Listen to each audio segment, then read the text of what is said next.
Ողջույն։ Երբեմն այն ամենն, ինչ մնում է հնագույն կենդանուց, ընդամենը ծնոտի մի քանի կտոր է, բայց անգամ դա էլ բավական է էվոլյուցիա է մի ամբողջ գլուխ վերանայելու համար։ Հնեաբանները նկարագրել են հնագույն ողնաշարավորների նոր տեսակ, որն ապրել է ժամանակակից Բրազիլիայի տարածքում գրեթե 300 միլիոն տարի առաջ։ Արարածը ստացել է Տանիկա ամնիկոլա անվանումը։ Նրանից պահպանվել են միայն ստորին ծնոտների քարացած կեսեր ու ծնոտի դրոշ։ Գտածոների տարիքը 274-ից 299 միլիոն տարի է։ Դա վաղ Պերմի դարաշրջանն է, ժամանակ, երբ ցամաքում արդեն ակտիվորեն տարածվում էին ողնաշարավորների ավելի զարգացած խմբեր, ինչպիսիք էին վաղ երկկենցաղներն ու ամնիոտա խմբի առաջին ներկայացուցիչները, սողունների, թռչունների եւ կաթնասունների նախնիները։ Երկար ժամանակ համարվում էր, որ այսպես կոչված ցողունային տետրապոդները առաջին ցամաքային ողնաշարավորների ավելի պրիմիտիվ ազգականները այդ ժամանակներում արդեն գրեթե անհետացել էին, սակայն այս պատկերացումը հիմնված էր հիմնականում Հյուսիսային Ամերիկայի եւ Եվրոպայի բրածոների վրա, որոնք այս դարաշրջանում ապրել են Լավրուսիա հնագույն մայրցամաքի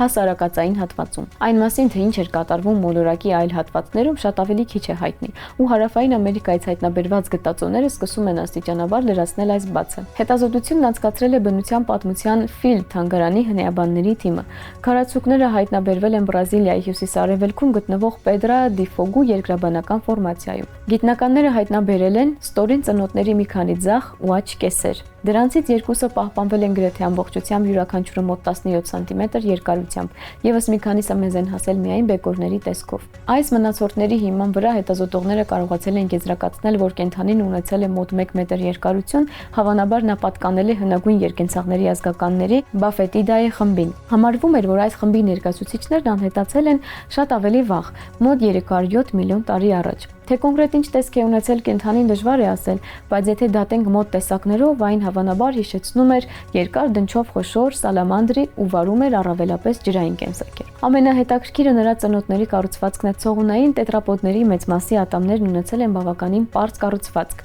Դրանք ծառայում էին որսը բռնելու համար, սակայն Տանիկա ամնիկոլայի մոտ ամեն ինչ շատ ավելի բարդ է։ Ստորին ծնոտի խոշոր ատամներն ուղղված էին ոչ թե խիստ դեպի վեր, այլ մի փոքր դեպի դուրս։ Իսկ ծնոտի առջևի հատվածում տեղակայված էր բազմաթիվ մանր ատամիկներից բաղկացած լայն դաշտ։ Այս դաշտը յուրահատուկ քերիչ էր հիշեցնում։ Ծնոտի կորացած ձևի պատճառով այն ուղղված էր դեպի վեր, դեպի քիմքը։ Հավանաբար վերին ծնոտի վրա նույնպես կար նմանատիպ մակերես։ Երբ կենդանին փակում էր բերանը, այս ստրուկտուրաները կարող էին աշխատել միասին մանրացնելով սնունդը։ Բերանային ապարատի նման կառուցվածք ցողունային տետրապոդների շրջանում գրեթե չի հանդիպում։ Հետազոտողների կարծիքով կենդանին կարող էր սնվել մանր անողնաշարավորներով, բայց կա նաև մեկ այլ ավելի հետաքրքիր վարկած։ Հնարավոր է կենդանին կտրում եւ տրորում էր փափուկ ջրային բույսերը։ Եթե այս ենթադրությունը հաստատվի, ապա մեր առջև կարող է լինել ցողունային տետրապոդների շրջանում բուսակերության կամ գոնե ամենակերության առաջին հայտնի օրինակը։ Մինչև այժմ համարվում էր, որ այս խմբի գրեթե բոլոր ներկայացուցիչները գիշատիչներ էին։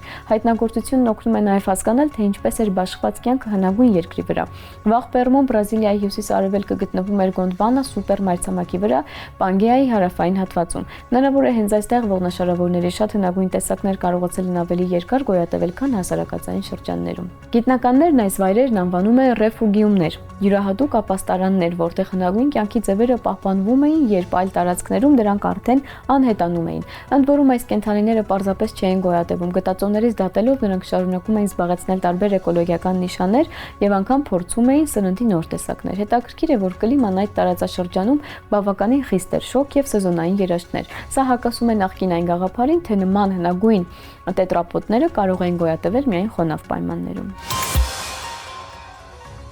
Սոցիալական ցանցերը կարող են ազդել երեխաների եւ դեռահասների զարգացման վրա եւ այժմ դա հաստատում են հարյուրավոր հետազոտությունների տվյալները։ Ավստրալիացի գիտնականները կատարել են գիտական աշխատանքների խոշոր վերլուծություն ու հայտնաբերել կայուն կապ թվային մեդիայի ակտիվ օգտագործման եւ հոգեկան ու վարքային զարգացման միջական բարենպաստ ցուցանիշների միջև։ Այս էֆեկտները հատկապես նկատելի են սոցիալական ցանցերի դեպքում։ Հետազոտությունը հրապարակվել է JAMA Pediatrics ամսագրում։ Այսօր սմարթֆոնները, տեսախաղերն ու սոցցանցերն ուղեկցում են երեխաներին գրեթե վաղ տարիքից, ընդ որում էկրանային ժամանակը հաճախ գերազանցում է բժիշկների կողմից առաջարկվող սահմանափակումները։ Ժամանակակից թվային մեդիաները տարբերվում են ավանդական հեռուստատեսությունից, դրանք ինտերակտիվ են, օգտագործում են առաջարկությունների ալգորիթմներ ու մշտապես ներգրավում են օգտատիրոջը շփման եւ կոնտենտի հոսքի մեջ։ Ջեյմս Կուկի համալսարանի հետազոտողների թիմը Վերլուծել է 153 հետազոտություն, որոնք անցկացվել են 2000-ից մինչև 2024 թվականները։ Ընդհանուր առմամբ դրանք ներառում են 2-ից մինչև 19 տարեկան գրեթե 19,000 մասնակիցների։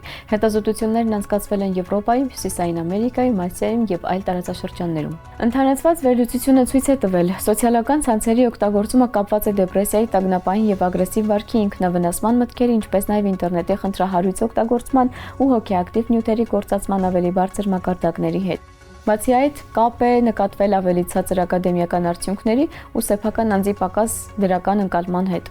Տեսախաղերը ցույց են տվել ավելի խառը արդյունքներ։ Դրանք կապված են եղել բարձր ագրեսիայի, բայց միաժամանակ ուշադրության եւ ուղեղի կատարողական ֆունկցիաների փոքր-ինչ ավելի բարձր ցուցանիշների հետ։ Այլ թվային մեդիաների, ներառյալ սմարթֆոնների եւ մեսենջերների օգտագործումը նույնպես փոխկապակցված է եղել դեպրեսիայի բարձր մակարդակների հետ, թեև այդ կապերն ավելի թույլ են եղել։ Սոցցանցերի եւ դեպրեսիվ ախտանիշների միջև կապը հատկապես նկատելի է եղել վաղ դեռահասության տարիքում։ Հեղինակներն ընդգծում են, խոսքը հենց վիճակագրական կապերի մասին է, այլ ոչ թե ուղղակի պատճառի, բայց հետազոտությունների ընդհանուր եզրակացությունը բավականին կայուն է թվային մեդիայի, հատկապես սոցիալական ցանցերի ակտիվ օգտագործումը կապված է երեխաների եւ դեռահասների զարգացման համար բարձր ռիսկերի հետ։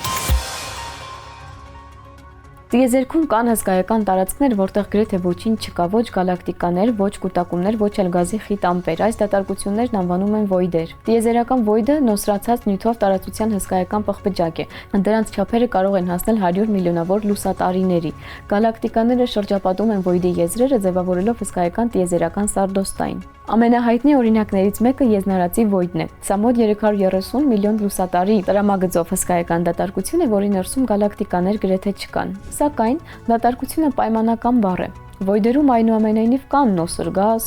մութ նյութ ու երբեմն միայնակ գալակտիկաներ։ Պարզապես դրանց խտությունը տասնյակ անգամներ ավելի ցածր է, քան տիեզերքի սովորական շրջաններում։ Հենց նման դատարկությունների շնորհիվ են աստղագետները հասկանում, թե ինչպես է աճել տիեզերքի խոշորամասշտաբ կառուցվածքը մեծ պայթյունից հետո։ Նյութն աստիճանաբար կուտակվել է թելերի եւ հանգույցների տեսքով, իսկ դրանց միջև մնացել են հսկայական դատարկ տարածություններ։ Ավելի պարզ, վոյդերը տիեզերական սարդոստայնի հսկայական խոռոչներ են, որոնք օգնում են գիտնականներին տեսնել, թե ինչ կառուցվածք ունի տիեզերքն ամենամեծ մասշտաբներում։ Իսկ այսօրվա համար այսքանը, կհանդիպենք։